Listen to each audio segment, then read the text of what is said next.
काय माऊली, कसली एवढी गडबड चालली आहे घरात? अरे हो की, सणवार आलेत ना, सगळं खरंय माऊली, पण जरा 4 घटका विश्रांती घे. अगं संपूर्ण आयुष्य तू वाहून घेतलंयस याच घरासाठी. आता जरा सुनांना काम करू दे. आपली अनुसूया बघ माऊली, घरातली साक्षात लक्ष्मीच, अगदी तुझ्या पावलावर चालत होती आणि तिच्या पदरी काही यावं तर अवहेलना. बरं का पद्मावती, तुला तुझ्यासारखाच देखणा गोंडस पुत्रच होईल हो. मी काय म्हणते मैनावती मावशी, काय ग? 4 वर्ष झाली वीरेंच्या लग्नाला, अजून काही वार्ता सांगितली नाही तुम्ही. आम्ही तर ऐकलं होतं बुवा, तुम्हाला नातवंडांना खेळवायची खूप हौस आहे म्हणून.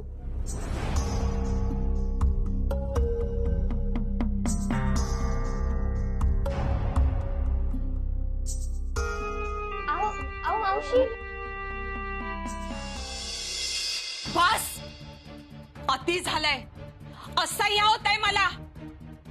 अगं एवढ्या वर्षात एक साधा वारस देऊ शकली नाहीस तू. पूर्ण नगरात कुठं तोंड दाखवायला जागा शिल्लक ठेवली नाही या अपशकुनी बाईने. अगं कुठलं पाप माझ्या माथी मारतेस तू? पण आई, ह्यात माझा काय अपराध आहे?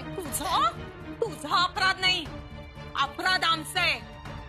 तुला या घरात आणली ना, तुझी वांसपूस घेऊन या घरात आलीस ना, म्हणून मला घाबरणाऱ्या बायका आज माझ्या तोंडावर बोलू लागल्यात. तुला या घरातून ज्या वेळी काढेन ना, त्याखेरीज मी अन्न ग्रहण करणार नाही, समजल्या? आई आई आई, असं नका करू.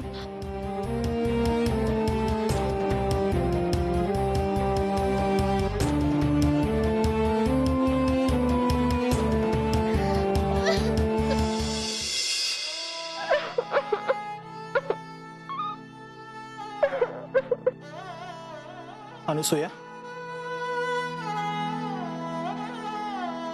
शांत हो. मला कपिल कडून सारे काही समजले आहे. मी आईशी बोलेन.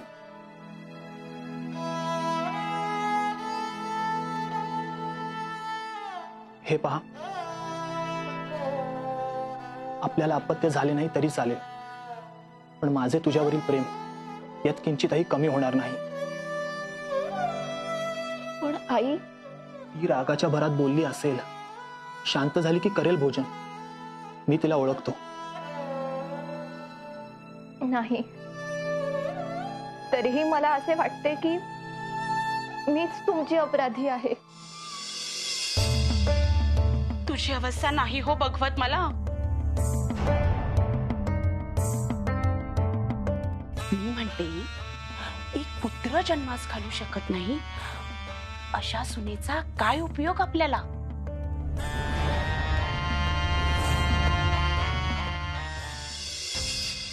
मला मान्य आहे की मी आपणास पुत्र नाही देऊ शकत, परंतु तुम्ही मला कधीच सोडून जाऊ नका. तू वेडी आहेस का?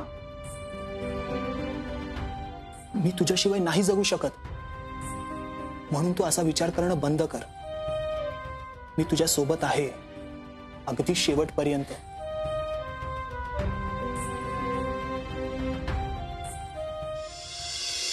विचार कर, आपला वीरेन अजूनही तरुण आहे. मी म्हणते दे करून त्याचं दुसरं लग्न. मी मदत करीन हो तुला. तुझ्या शब्दाबाहेर नाही जायची ती. शिवाय तुझ्या घराण्याला वारसही देईल हो. पटतंय का? उपाय तर चांगला आहे, पण माझा पुत्र त्या पांढऱ्या पावलाच्या बाईच्या पायाखालचं मांजर बनलाय. त्याचं काय? तो तयार होणार आहे? अगं तुला समजत कसं नाही? तू आई आहेस ना त्याची.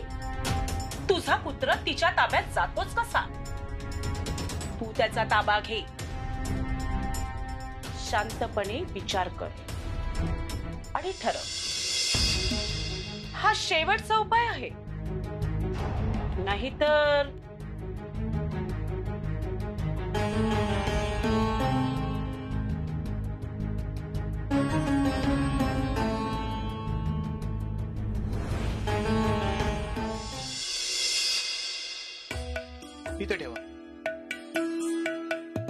वीरेन, अरे जरा इकडे येतोस का बाळा? हो आई, आलो आलो. ऐका, अजून 4 गोणे आहेत, इथेच ठेवायचे. ठीक आहे? हो चालेल, मी आलोच. ये बैस इथे. मला तुझ्याशी की नाही अत्यंत महत्वाचं बोलायचं.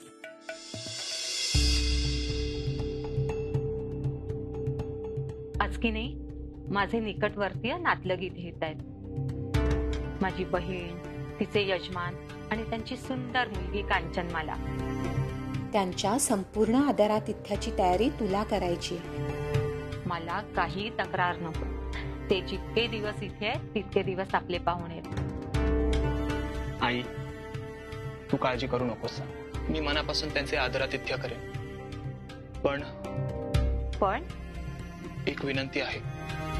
बाहेरील पाहुणे असताना तू कृपया अनुसूयेला टोचून बोलू नकोस. वीरेन, अरे अरे तुला मी इतकी वाईट वाटते का? हे बघ, तुझा विश्वास नसेल ना माझ्यावर, तर तू मला आत्ता या क्षणी या घराबाहेर काढ. मला नाही राहायचंय अशा घरात, ज्या घरात मुलाचा आईवर विश्वास नसेल. बरं, माझे चुकले. मला असे नको होते बोलायला. बरं मला सांग, तू भोजन केलेस का? काल तू चिडून भोजन केले नव्हतेस. करणार आहे. पाहुणे आल्यावर त्यांच्या सोबतच करणार आहे. आई, तू खूप चांगली आहेस. येतो मी. बर.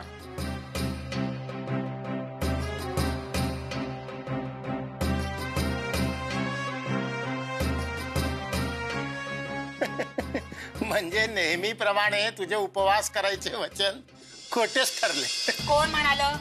मी अनुसयला या घरातून हाकलण्याची परिपूर्ण योजना आखलीये आणि ती आजच यशस्वी होणार आहे.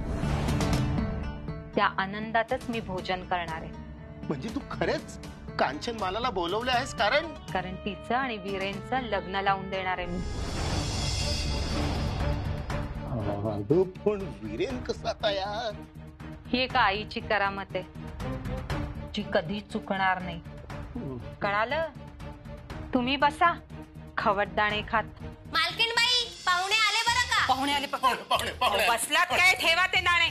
वीरेन, अरे पाहुणे आले रे. चला चला.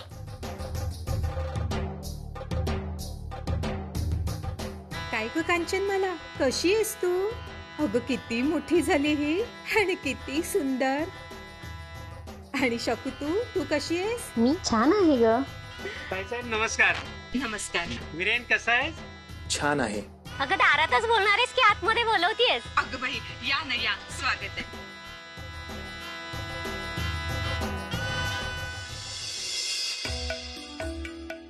ताईसाहेब, तुम्ही पण आमच्या बरोबर भोजनाला बसले असते तर? नको, राहू द्या. होऊ द्या तुमचं.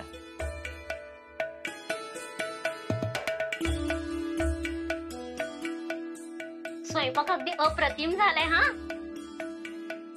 मैनावती, तुझ्या हातची चव अगदी जशीच्या तशीच आहे बघ. छे ग शकू, माझ्याने कुठे होतंय आता. ही माझी सूनबाई आहे ना गुणाची, तिनेच केलंय सगळं.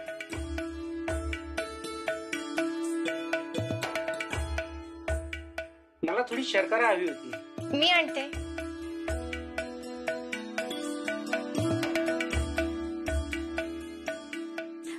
तुमचं होऊ द्या, मी आलेच.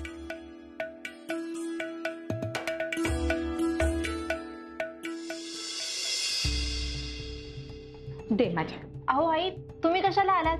अगं राहू दे ग, त्यात काय झालं? आई, मी देते. बरं मला एक सांग अनुसूया, ती कांचनमाला कशी वाटली तुला? खरं सांगू आई, अगदी नक्षत्रासारखी आहे. मला तर दृष्ट काढावी असे वाटून गेले क्षणभर. हो ना? हो. कशी जोडी वाटेल अगदी दोघांची. जोडी कुणासोबत? कुणासोबत म्हणून काय विचारतेस? आपल्या वीरेन सोबत.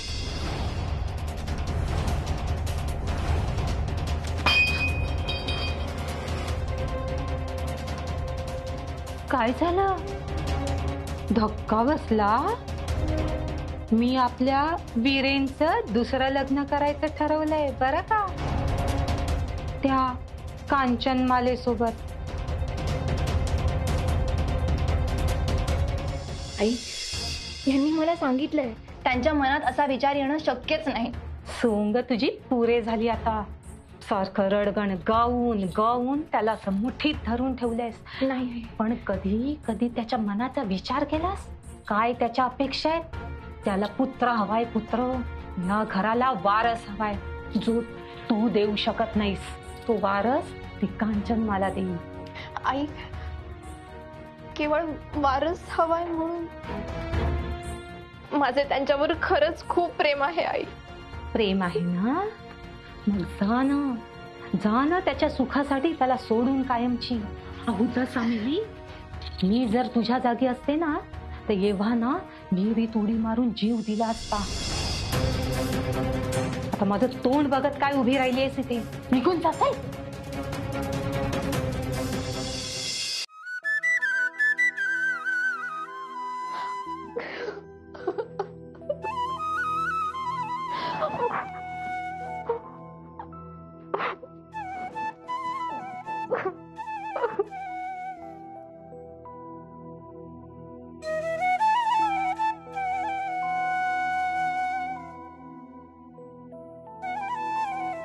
तेव्हा मी काय करू?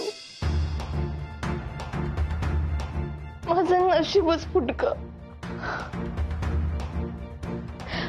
आई म्हणाला ते योग्यच आहे. काय दिलंय मी या घराला? काहीच नाही. माझ्या जगण्याचा तरी काय अर्थ उरलाय आता?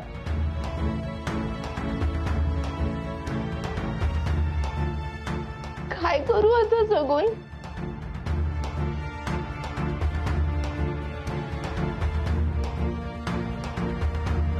नाही,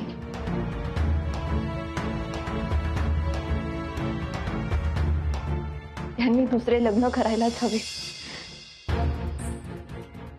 मी यांच्या आयुष्यातून दूर जायलाच हवे. त्याशिवाय काही खरे नाही.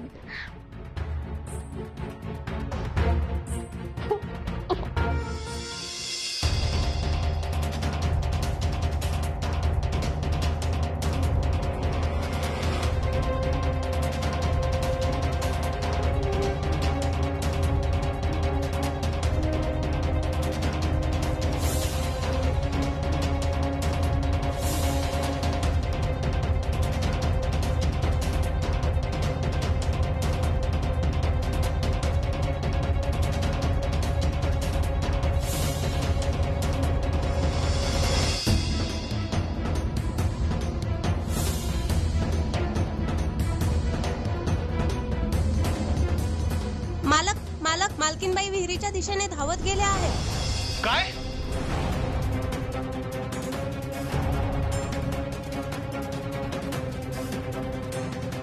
अगं बाई, माझी सून.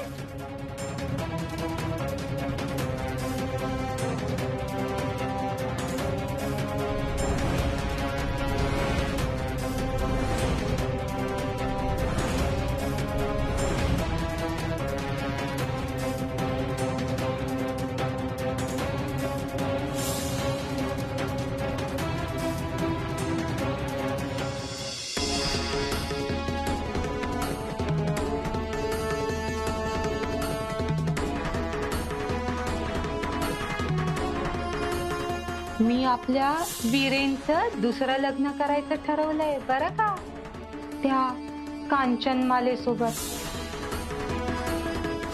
त्याला पुत्र हवाय, पुत्र. या घराला वारस हवाय जो तू देऊ शकत नाहीस. तो वारस ती कांचनमाला देईल. माझे त्यांच्यावर खरंच खूप प्रेम आहे आई. प्रेम आहे ना? मग जा ना त्याच्या सुखासाठी त्याला सोडून कायमची. अहो सामिली, मी जर तुझ्या जागी असते ना तर एव्हा ना विहिरीत उडी मारून जीव दिला असता.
अनुसूया!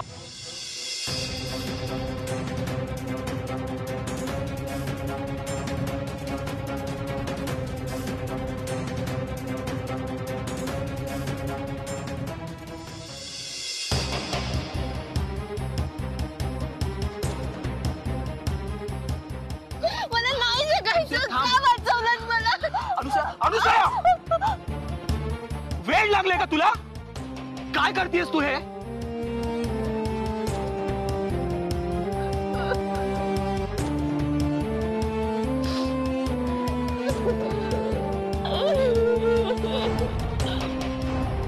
अनुसूया, जराही विचार नाही केलास का ग? काय झाले असते तर मी कसे जगलो असतो अनुसूया?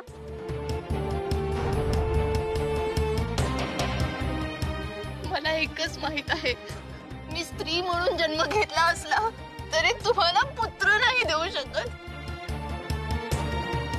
तुम्ही ह्या सुखापासून वंचित राहू नये म्हणून दुसरा विवाह करा. मला मरू द्या. बास, पुरे झाला आता. अखेरचं बोललीस हा? एक गोष्ट ध्यानात ठेव, माझे केवळ आणि केवळ तुझ्यातच सुख आहे. आणि तुला जर काही झाले तर मी स्वतःलाही संपवून घेईन.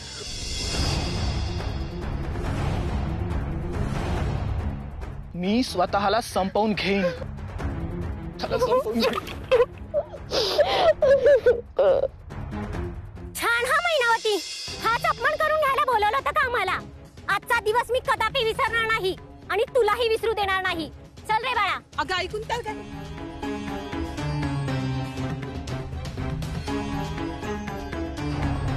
अगं अगं कुठे चालली तू? अगं अगं मैनावती, मैनावती.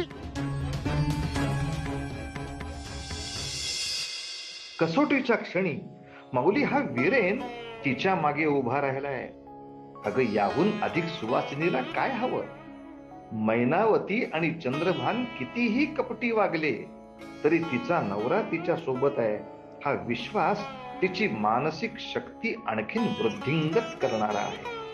मैनावतीचा हा डाव फसल्यानंतर पुढे ती कुठली खेळी खेळेल आणि किती खालच्या पायरीला जाईल ते बघूया पुढील भागात. तोवर उतू नका, मातू नका, घेतला वसा टाकू नका.